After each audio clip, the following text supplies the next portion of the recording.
Welcome, dear students. Today we are here to understand the chemical coordination and integration, the last chapter of class 11th biology. So we have understood all the other chapters. Then we are here to understand the last chapter of NCERT text. Very important chapter, chemical coordination and integration. So what are the objective of learning this chapter, understanding this chapter? What we will understand in this chapter?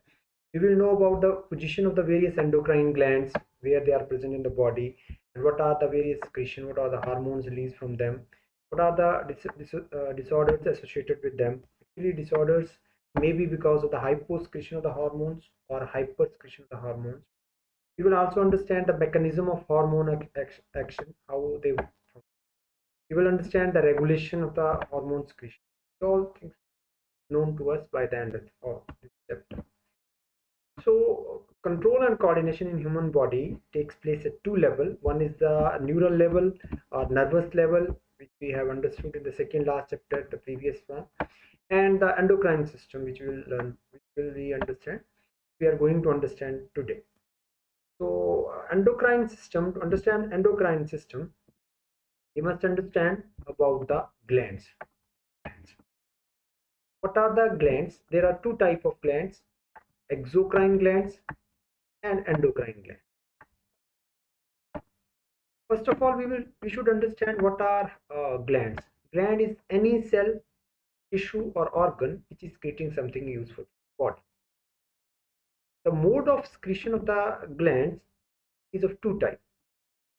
For example, these two they are the gland of the body, but they are differing. They differ from each other in the mode of their secretion. One is the exocrine gland. The exocrine gland, they directly pour their secretion in the target organ. Target organ is that organ where the secretion of the gland function. For example, this is the target organ, and this particular gland is directly pouring its secretion into this target organ through the duct. These type of glands, they are known as duct gland, or they are also known as exocrine gland. Whereas on the other hand, endocrine glands, which we are understanding today, uh, for example, this is one endocrine gland, and this is the target organ of this endocrine gland. This endocrine gland is not pouring its secretion by a duct. It is directly releasing its secretion into the blood, and it is the blood which is carrying its secretion to the target organ. So these type of glands which are directly pouring their secretion into the blood, and it is the blood which is carrying their secretion to the target organ, they are known as the endocrine gland or the ductless gland. So the secretion of the exocrine gland, the secretion of the exocrine gland may be some other protein or something enzymes, maybe for example digestive juices. They are the they are released from the exocrine glands. They may be they may be antibodies or enzymes, whatever. But what the hormones are, the exclusively they are the secretion of the endocrine glands. You may say endocrine glands release hormones, or the hormones are the secretion of the endocrine glands. So they are meant for the various meant for the coordination in the body function. So endocrine glands, they are different endocrine gland in human body. They may be pituitary, they are pituitary gland, pineal gland, thyroid gland, parathyroid, thymus, adrenal gland, pancreas, and gonads are also there. Even kidney, heart, they are all, and your digestive tract, they also function as endocrine glands. So we have understood about the exocrine gland and endocrine gland, but in addition to that, mixocrine or heterocrine glands are also there, which we'll study in the later half of this lesson. So the diagram which is showing about the position of the endocrine glands in our body. For example, you are able to see here that in the brain part, in the particularly in the your head region, hypothalamus, pituitary, and pineal glands, they are located there. Thyroid and parathyroid, they are located in the larynx region, in the neck region, in the front part. Thymus near the heart. Pancreas below stomach. Adrenal gland is there, which is present above the kidneys. Kidneys also function as your endocrine gland rather than mixocrine gland. Ovaries and testes, obviously they are shown in the same diagram, but we know that they are present in female and male respectively. So they are also shown there. They also function as the heterocrine gland.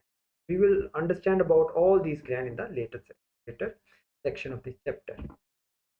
So first of all, hypothalamus. Hypothalamus, it is we saw in the previous diagram. It is present in the brain part, particularly in the basal part of the diencephalon. It is present there. It releases two type of hormone, RH and IH. RH, releasing hormone, and IH, inhibiting hormone. We will understand their function, but before that we should understand there is a one term is associated there, that is antagonistic hormone. Antagonistic hormone. Antagonistic hormones are the hormones which whose function is opposite to each other. A pair of hormones, when their function is opposite to each other, then they are known as antagonistic hormones. We have three pairs of antagonistic hormones in our body. So one is this one, RH and IH, releasing hormone and inhibiting hormone. Releasing hormone, they are the hormones which are responsible for the release of hormones from the anterior pituitary. Means we will understand like that. For example, this is our hypothalamus and this is our pituitary. This is hypothalamus, this is pituitary gland, particularly the anterior pituitary, anterior part. So hypothalamus will release RH. When it will release RH, it will cause the secretion of hormones from the anterior pituitary. What are they? We will understand when we will learn about pituitary gland. Then we will understand what are the hormones released from that. Where IH will inhibit their secretion. RH is causing the release of hormones, and IH is causing the inhibiting of the hormones from the anterior pituitary. That is why they are antagonistic to each other. So what are the hormones from the anterior pituitary we will understand later on, but now we are understanding that in case of hypothalamus there are only two type of hormones, RH and IH, which are responsible for controlling the secretion of the hormone from the anterior pituitary. This is the position. We are understanding the position of hypothalamus here and pituitary also. So hypothalamus is there, present in the base of the base of the this one. This is base of the brain, and with the stalk there attached the pituitary. With the stalk, pituitary gland is attached to the hypothalamus. So pituitary gland, it is attached to the hypothalamus by a stalk at the base of the hypothalamus. Pituitary gland is there. It is divided into two parts: adenohypophysis, known as anterior pituitary, we call that, and neurohypophysis. Practically, adenohypophysis, it is also divided into two parts, that is pars distalis, anterior pituitary, and pars intermedia, which is known as middle pituitary or intermediate pituitary. So pars distalis or interior lobe of pituitary is the main part of the pituitary, which is giving about more than 6 hormones. About 6 hormones they are being released there. So what are they? They are LH, FSH, ICSH, ACTH, TSH, GH, and prolactin. Now we will understand them. Luteinizing hormone and follicle stimulating hormones. First, understand the luteinizing hormone. Luteinizing hormone is responsible for, in case of male, it is responsible for the secretion of androgens, and in case of female, it is responsible for causing the ovulation. Follicle stimulating hormone, in case of male, follicle stimulating hormone along with the androgen, it is responsible for the formation of sperm, spermatogenesis, and in case of female, they are responsible for maintaining the follicles and also control the process of genesis. You should also remember, you should also understand that LH, in case of male, it is responsible for descent of testis.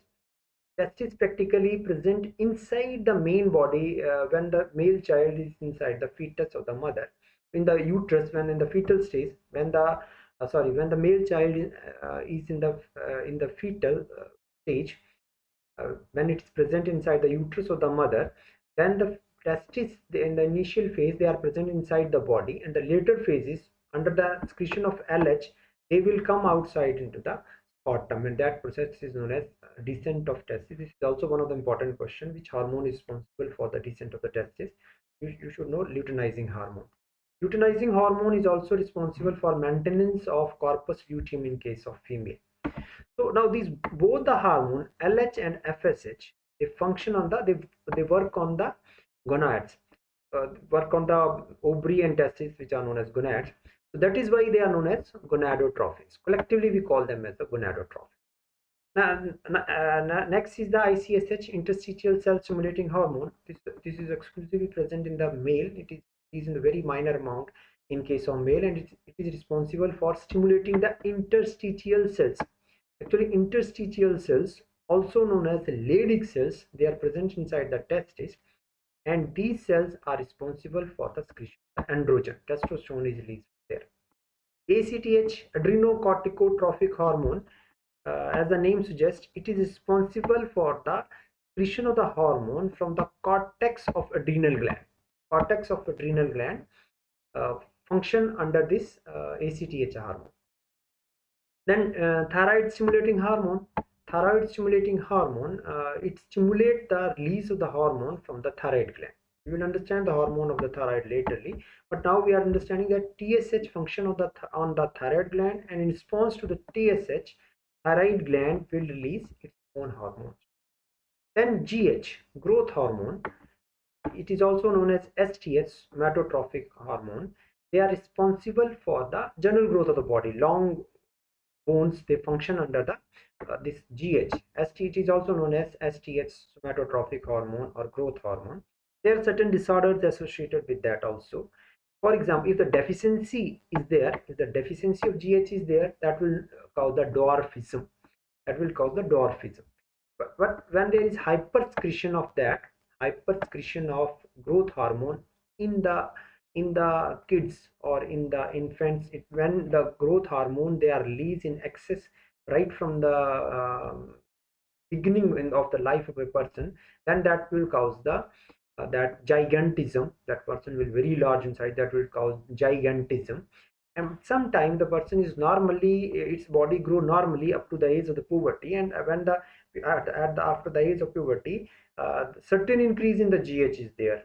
Means excessive growth of excessive release of growth hormone after the age of adolescence or in the age of adolescence, that will result in the another disorder, which is acromegaly. It is known as acromegaly. And last hormone released from the anterior pituitary is prolactin. Prolactin function on the mammary gland of the pregnant female, and they are responsible for the formation of the milk inside the mammary gland of the pregnant female, or the later part of the pregnancy. They are responsible for the formation of milk there.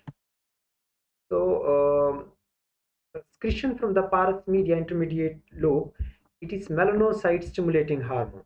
Melanocyte stimulating hormone, it stimulates the formation of melanin. Melanin is actually a pigment which is responsible for the skin color. So this hormone is responsible for the skin color. We should understand, but this is not functional in human being, rather than it is not functional in mammals. The skin color or the body color of the fishes, reptile and apes, it depend upon the melanocyte stimulating hormone from the intermediate lobe of the pituitary. But in case of mammal, it is non-functional. Then the last part of the pituitary, that is neurohypophysis or posterior lobe of the pars nervosa. It is also known as pars nervosa, posterior lobe of the pituitary. It releases two type of hormone. One is vasopressin. Vasopressin is also known as ADH, antidiuretic hormone. Antidiuretic hormone. Now you will be understanding this chapter after studying the other chapter of the human physiology. So you must have understood the function of vasopressin and or at ADH in excretory system. In the excretory system, this hormone is responsible for the absorption of the water from the nephron filtrate in the process of urine formation. It absorbs the water from the collecting ducts. It absorbs the water from the collecting ducts. So there is a disease associated with the deficiency of the ADH. If ADH is released in less amount, then less amount of the water will be absorbed from the that nephron filtrate, and that will result in the formation of excessive urine. About 40 to 45 liter urine per day is released in this particular disease, and this is known as, the disease is known as, or the disorder is known as diabetes insipidus. To understand, diabetes insipidus is caused by the deficiency of the ADH hormone released from the posterior pituitary. It is not related to the rise in the blood sugar level, which is there in the diabetes mellitus. Diabetes mellitus, we will understand later as part of this chapter. Then diabetes mellitus is caused by the deficiency of insulin hormone, whereas diabetes insipidus is caused by the deficiency of ADH hormone. The next is the oxytocin hormone, or the it is also known as the birth hormone, or it is also known as the milk ejecting hormone. It is responsible for the release of the milk from the mammary gland. So you should understand the formation of the milk inside the mammary gland. It is a function of the prolactin, whereas the formation of, release of the milk from the mammary gland, it is a function of the oxytocin. It is also known as birth hormone because it is responsible for the birth of the child. Birth of the child. This is the structure of the pituitary gland. So pineal gland is also there. Pineal gland, we already told you that it is present in the brain part. It releases melatonin. It is forebrain. Is present on the dorsal side of the forebrain. It releases melatonin. Melatonin, it play important role in the diurnal rhythm. Diurnal rhythm means biological clock, when we will sleep, when we will become hungry, and all that. Body metabolism, it control body metabolism. Pigmentation in human being depend upon that. Is also responsible for the menstrual cycle, defense capability. All these functions are there of the pineal gland. The location of the pineal gland, this one is the pineal gland, this one. So next we come to the thyroid gland. You should understand that thyroid gland, it is the largest endocrine gland. One important thing is that thyroid gland is larger in female than in male. It is located in the front of the larynx. It releases the two type of hormone, thyroxine, T3 and T4. T3, T4, they are also known as triiodothyronine and tetraiodothyronine. And another hormone, that is calcitonin, is being released there. So this is thyroid gland. We should understand its function. T3 and T4, thyroxine, collectively known as thyroxine, they collectively they control BMI, basal metabolic index, or basal metabolic rate being controlled. They control the oxidation of the food. So there are certain disorder associated with them also. If they are released in the hyper amount, excessive amount of thyroxine, particularly T3, it will cause exophthalmic goiter. The deficiency of thyroxine in case of children, it will cause cretinism, and in case of adult, it will cause myxoedema. Calcitonin, from the thyroid gland. You should also understand that thyroid stimulating hormone from the anterior pituitary, they control the secretion of T3 and T4. Calcitonin is independent to the pituitary. It is not controlled by the TSH of the pituitary. So function of that calcitonin, we will understand later on when we will study parathormone from the parathyroid gland. So this is thyroid gland. Now this is the parathyroid gland. It is embedded in the posterior surface of thyroid gland, and it releases parathormone. Now parathormone from the parathyroid gland and calcitonin from the anterior the thyroid gland, they are also antagonistic hormone. They function opposite to each other. Calcitonin, how both for calcitonin and parathormone, they are meant for the controlling the metabolism. They control the calcium. They are responsible for maintaining calcium phosphorus balance in the body. That calcitonin lower the calcium level from the blood and deposit that into the bones, whereas parathormone will increase the level of the calcium from the blood, and it will increase the calcium from the level in the blood from taking the calcium from the bone. Thereby, excessive release of parathormone, it will weakens our bones. So next gland is this one, thymus. Thymus, it is there the thymo it will release thymosin, which is responsible for the release of the lymphocytes and responsible for the defense system of the body. Thymus is one gland which degenerate with the age.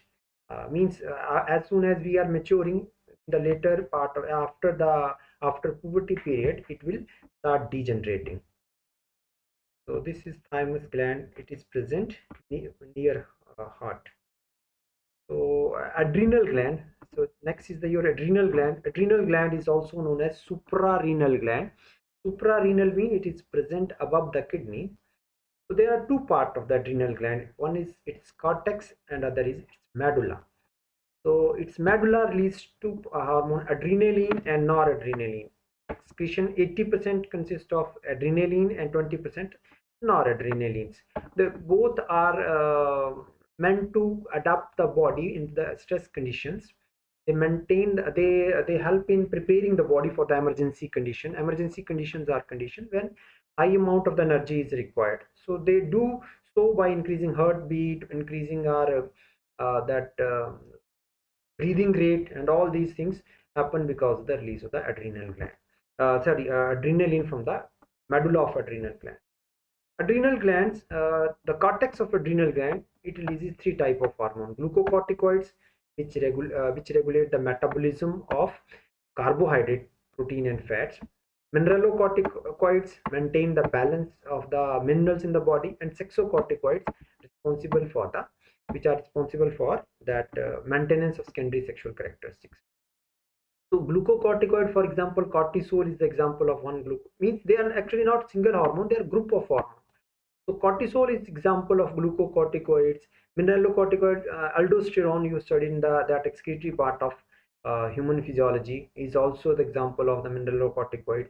Sexocorticoid consists both of your testosterone and estrogen. So this is adrenal gland present there, cortex and medulla. We are able to figure it out that cortex and medulla of adrenal gland. So this is a whole about the endocrine gland, purely endocrine gland. Next part is mixocrine gland. So before going to that, we should understand that adrenal gland is also known as the gland of emergency. It is known as gland of emergency, and adrenaline from the adrenal gland, it is known as hormone of emergency. Mineralocorticoids, they are known as life-saving hormones because they help in maintaining the balance and that volume of the blood. So they are known as life-saving hormones. Adrenal gland, it is also known as 4S gland. 4S. 4S because it is responsible for sugar metabolism, salt reabsorption, sex hormone releasing, because they help in the release of the sex hormone, the male and female, and also they are act as a source of energy. That is why 4S hormone. And they are also known as triple F hormone. Triple F, adrenaline. Adrenaline is also known as triple F hormone. Triple F means they prepare the body for fright, flight, or fight. So this is whole thing about your endocrine gland. We will understand about the mixocrine gland or heterocrine gland in the next part of the video. Thanks.